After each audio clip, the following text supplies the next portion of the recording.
Bonsoir tout le monde et bienvenue à ceux qui regardent cette session sur YouTube. J'ai déjà dit bonsoir à toute la salle, à tous nos participants. Nous allons aller très, très rapidement. Et comme je l'ai dit dans le post sûrement, je ne sais pas si Jordi a posté cela, j'en aurai pour quelques minutes. Ce sera très, très court et je vais courir rapidement quelque part, vaquer aux besoins. Aujourd'hui, nous avons encore de très, très bonnes nouvelles. Depuis la semaine passée, vraiment, nous nageons dans les bonnes nouvelles. On passive et c'est très encourageant et les choses sont en train d'aller très, très vite. Et le PDG ne cesse de nous faire de bons signes. Cette semaine, il est apparu 3 fois. Il est vrai que c'est à 360 qu'il a donné les mises à jour. Le reste du temps, c'était beaucoup plus les motivations, les encouragements. Mais à 360, lui-même a été très, très bref. Je crois que sa session n'a duré que 8 ou 9 minutes, mais les nouvelles qui ont été données pendant ces 8 minutes sont capitales. Il a parlé du niveau où se trouve la compagnie en ce moment et c'est très, très encourageant. Commençons déjà par le côté technique. Il a parlé des codes sources. Rappelez-vous que la semaine dernière, nous étions en train de parler des 3 scénarios, n'est-ce pas? C'est-à-dire les 3 possibilités que nous avons devant nous. Il parlait des scénarios A, B et C. Dans le scénario A, il disait, il est probable que les choses euh, s'accomplissent dans les jours qui suivent, dans les quelques jours qui suivaient. Quand je dis s'accomplir, je veux dire que nous nous remettions en ligne. Rappelez-vous que depuis le 24 juin, euh, l'essentiel de nos plateformes est hors ligne, c'est-à-dire l'écosystème. Et dans les 3 scénarios, il disait soit on se remet en ligne dans quelques jours, ou alors scénario B, on se remet en ligne d'ici la fin du mois de septembre, et scénario 3, ça nous prendra 3 mois. Cette fois-ci, il a complètement barré le scénario 3. Donc, la raison pour laquelle il a barré le scénario 3, c'est parce qu'il dit, nous avons déjà récupéré nos codes sources et nous avons également récupéré notre base de données à 100%. C'est ça, c'est ça son expression. Il dit à 100%. Les codes sources, c'est quoi? Ça, c'est un langage technique. Les codes sources, c'est des composantes, les composantes fondamentales des programmes. Vous savez que nous sommes dans le logiciel, nous sommes dans l'informatique. Tout ce qui se fait est fait par les programmeurs, par les ingénieurs informaticiens qui font de la programmation. Et la composante fondamentale, lorsqu'on fait la programmation, que ce soit pour une application ou que ce soit pour une page web ou n'importe quoi, c'est le code source, qu'on appelle en anglais source code. Et si vous allez, pour ceux qui ont quand même des idées dans le domaine du IT, vous allez vous rappeler que chaque page qui s'affiche devant vous, vous êtes en mesure de, euh, de, de retracer le code source. Qu'est-ce que vous faites? Très souvent, bon, ça c'est de mon expérience. Très souvent, je n'avais pas besoin des codes sources. Je me rappelle au début, quand je rentrais dans le domaine du marketing, il était difficile lorsque vous entrez sur une page de récupérer, par exemple, la vidéo, avoir le lien de la vidéo. Et ce que les gens faisaient, c'est qu'ils cachaient la vidéo dans le code. Et ce que moi, je faisais souvent, c'est ce que mon mentor m'avait enseigné à l'époque, parce qu'à cette époque-là, je n'avais pas encore suffisamment les connaissances en informatique, j'apprenais encore. Il me disait, tu appuies sur CTRL et tu maintiens le U, la lettre U. Ça te sort le code et à l'intérieur du code, donc, tu recherches la vidéo. Et ce qu'on faisait pour ceux qui maîtrisent bien Edge, lorsque vous avez cette page devant vous, il suffit d'appuyer encore sur CTRL et vous tapez le F. Une fenêtre va s'afficher et chaque mot que vous allez mettre dans cette fenêtre, ça va vous sortir. L'endroit, ça va highlight, ça va, comment je dirais, souligner l'endroit, le mot à l'intérieur du code. Donc, il suffisait juste de taper vidéo. Quand vous écriviez vidéo, ça soulignait le mot vidéo et devant ce mot vidéo, vous aviez donc le lien de la vidéo que vous pouviez copier et aller faire votre travail avec. Aussi simple que cela. Ça, c'était notre technique.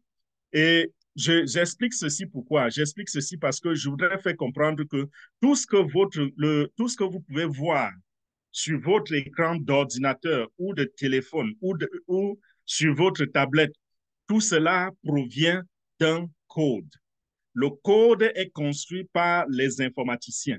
Et quand ils construisent ce code, c'est lisible par eux, les informaticiens, mais vous, les utilisateurs, vous ne pouvez pas comprendre le code.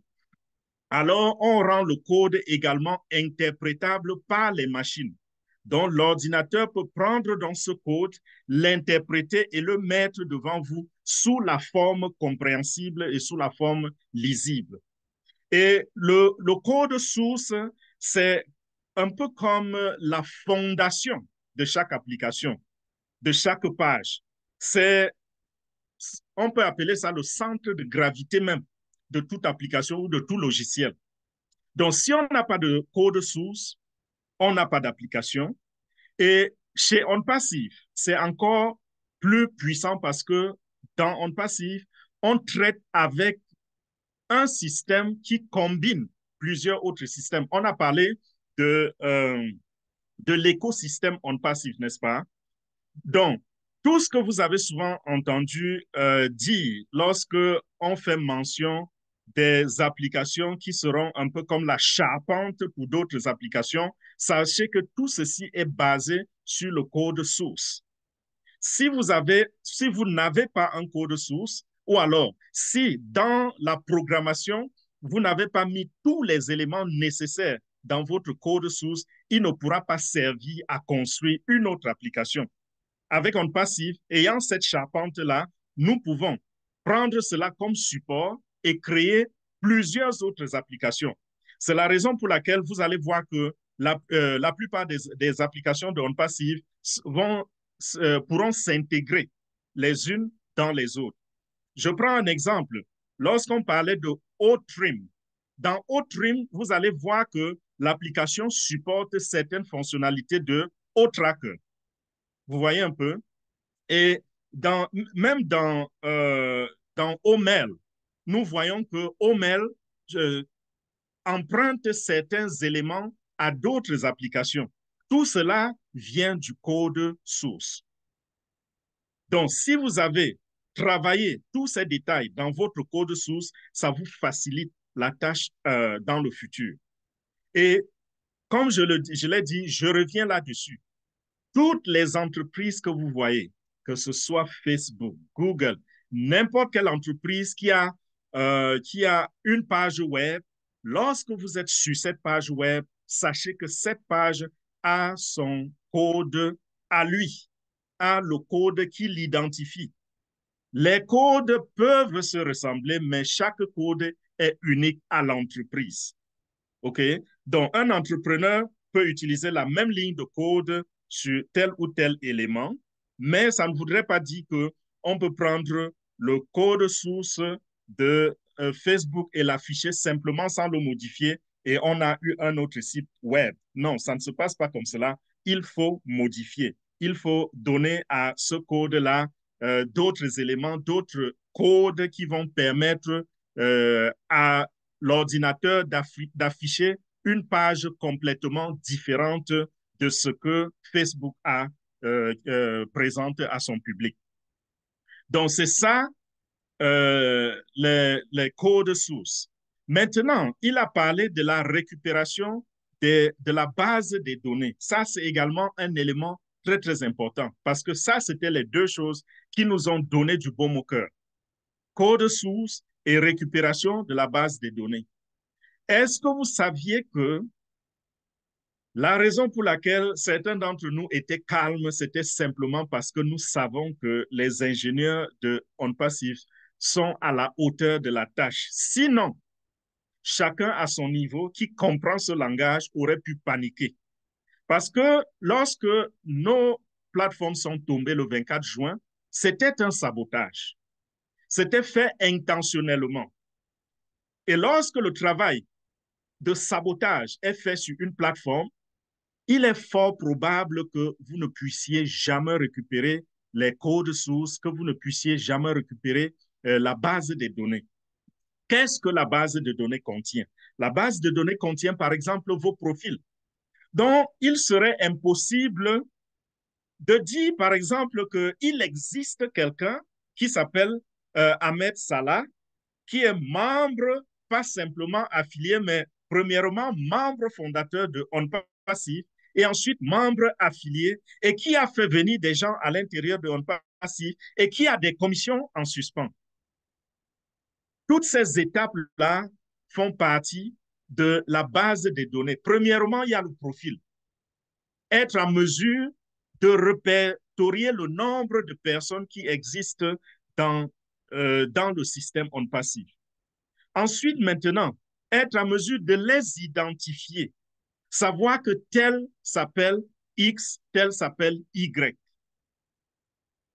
En plus de cela, s'il y a d'autres éléments qui accompagnent, qui après l'enregistrement de votre profil ont été attribués à ce profil-là, il faudrait également retrouver ces données-là. J'ai pris l'exemple déjà tout à l'heure. Vous avez invité des gens à s'inscrire à On Passif. Et ces personnes ont été inscrites sous vous.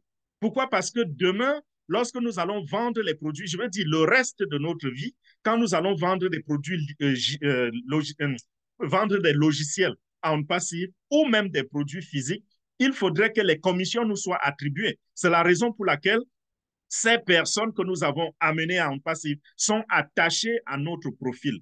Alors, ceci pouvait être brouillé et on est incapable de vous attribuer vos clients. Ça faisait partie des données de On Passif. Également, le nombre de personnes même attachées à vous, il fallait les retrouver parce qu'on pouvait peut-être retrouver ces profils-là, avoir peut-être 50% d'attribution. Et les autres 50% sont flottants. On ne sait pas à qui appartiennent ces clients. Ça allait toujours faire des problèmes. Nous avons également vendu des produits déjà, n'est-ce pas? On a vendu, il y a des gens qui ont activé leur compte.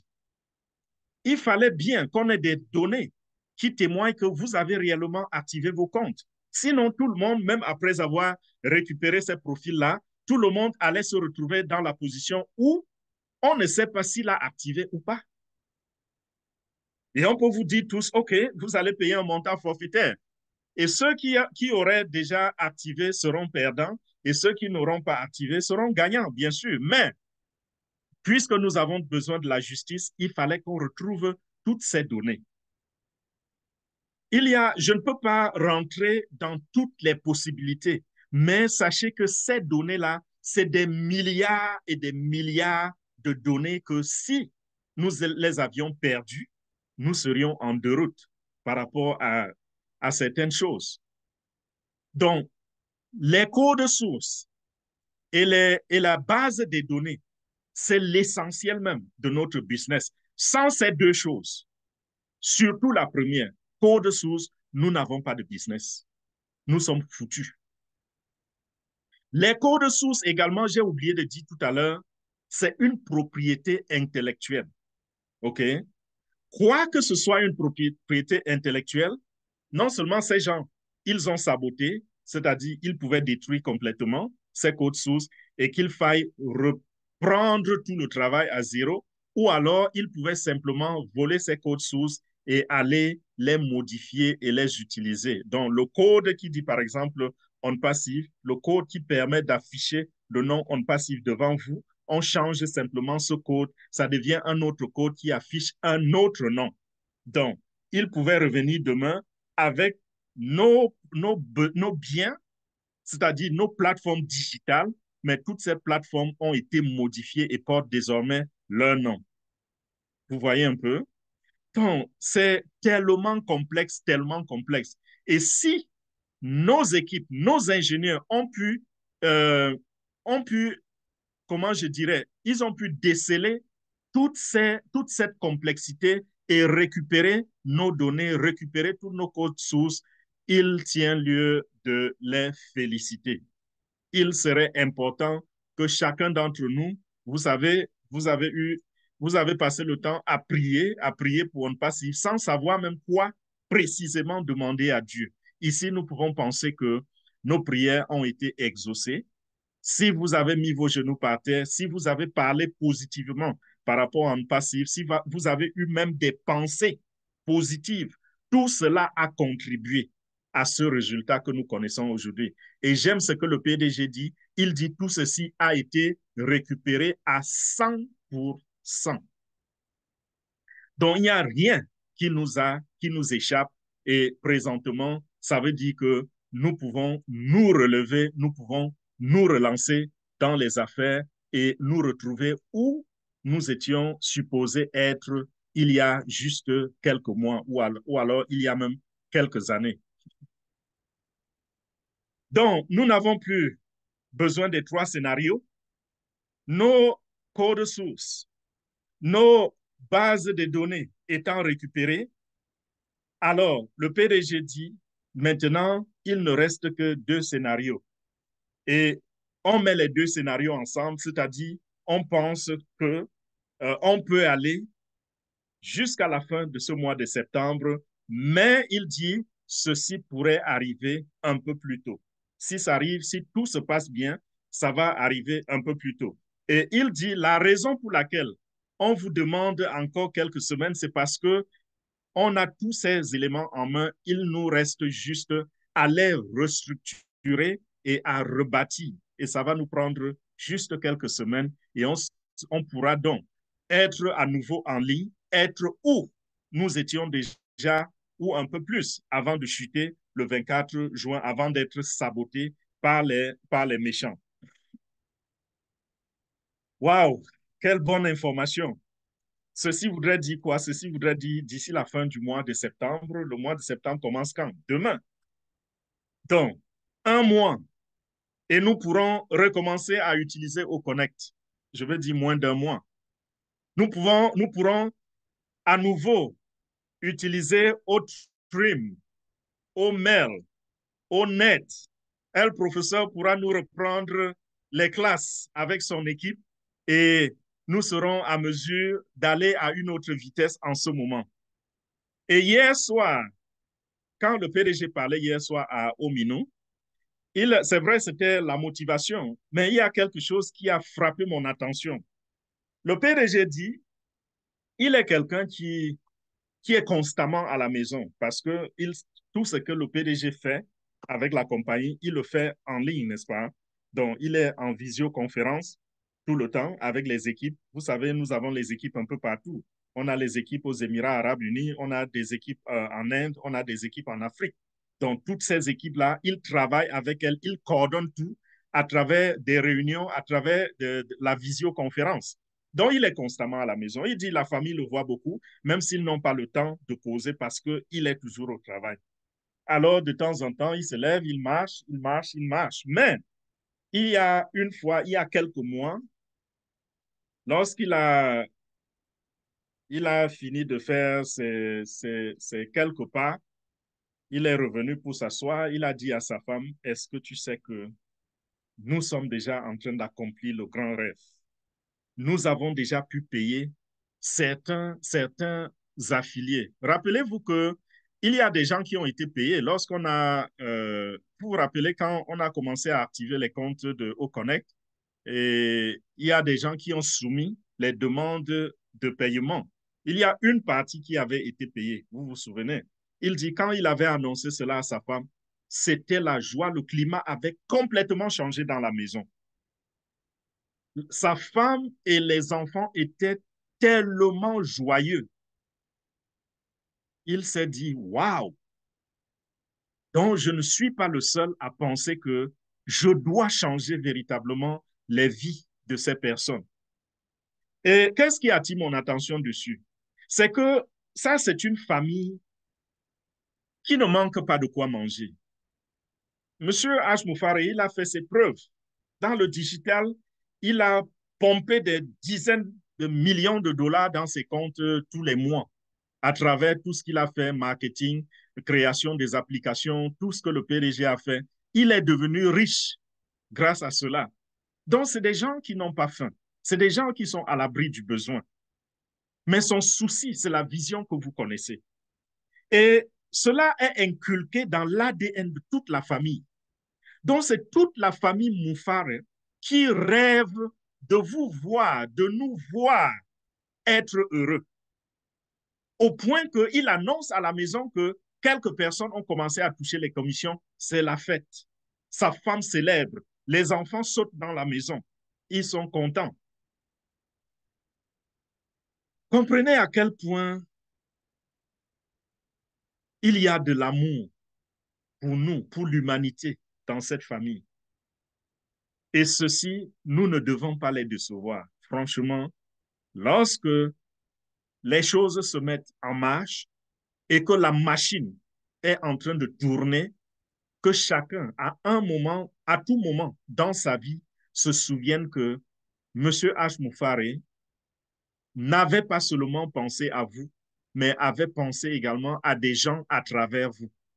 Et que nous soyons, comme on le disait toujours dans nos présentations, les yeux de H. Moufare, les bras de H. Moufare.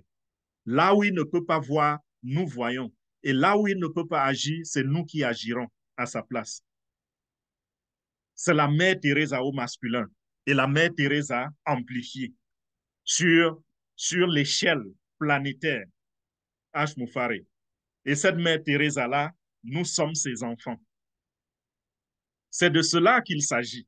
La vision de On Passif, Obless, c'est ça. C'est juste pour vous rappeler la vision. Alors, il dit, et ceci est évident, lorsque nous avons récupéré tout ceci, alors On Passif est en ce moment capable de construire une infrastructure n'importe où sur la Terre. Je parle ici d'infrastructure digitale. Donc, ayant récupéré ces codes-là, ces codes sources, nous pouvons décider même de recommencer un business au point zéro et nous allons le faire. L'essentiel est là, le plus important est là, le plus dur a été fait.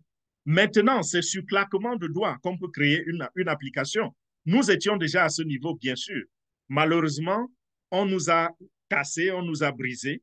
On était déjà au point que, vous vous rappelez, le PDG nous annonçait qu'il y a plusieurs applications qui vont très, très bientôt entrer sur le marché et c'est des applications qu'on ne nous a jamais annoncées, dont nous ne connaissons même pas les noms. Pourquoi? Parce que avec les codes sources, il suffit juste d'avoir une idée et avec ces codes sources, nous pouvons mettre sur pied sur la plateforme une application en 2 semaines. Quelque chose qui, s'il fallait aller commencer à la base, ça nous prendrait 2 ans, 3 ans pour construire. Mais parce que nous avons nos codes sources déjà qui constituent le squelette, qui constituent la charpente, n'est-ce pas, de notre écosystème, alors ça va nous permettre d'aller vite. Ça veut dire nous sommes de retour. Nous sommes de retour. Il dit, vous n'êtes plus sur le point, vous n'êtes plus au niveau où vous pouvez vous inquiéter en disant, et si telle ou telle chose n'arrivait pas, et si on n'arrivait pas à récupérer nos bases de données, et si on n'arrivait pas à retrouver nos codes, et si, et si, et si, il dit, vous n'êtes plus à ce niveau, donc enlevez de votre vie cette inquiétude-là.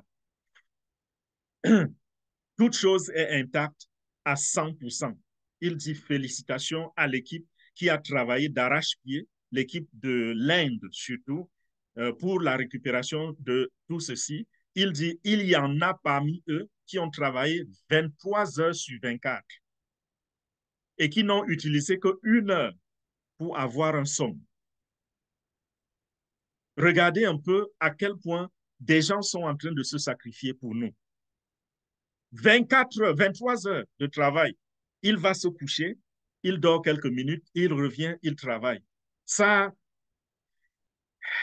il faut aider l'humanité pour accepter ce genre de sacrifice. Donc, ce n'est pas seulement H. Moufare, c'est toute l'équipe.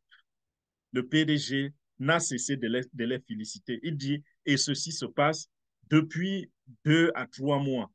Des gens, c'est quand ils se sentent complètement épuisés et qu'ils sentent que leur système risque de se bloquer, de se fermer, qu'ils vont se coucher et dorment pour quelques heures. Et quand quelqu'un a eu 8 heures de sommeil, 9 heures de sommeil, il revient, c'est pour travailler 20 heures, 21 heures de temps. Waouh! Donc voilà, les, les scénarios A, B, C aujourd'hui se résument simplement en scénario A et B. Et le scénario A, B, c'est-à-dire jusqu'à la fin du mois de septembre, risque d'être abrégé, pourrait être abrégé. Et nous avons nos plateformes en train de fonctionner, en train de marcher comme il se doit avant la fin de ce mois de septembre.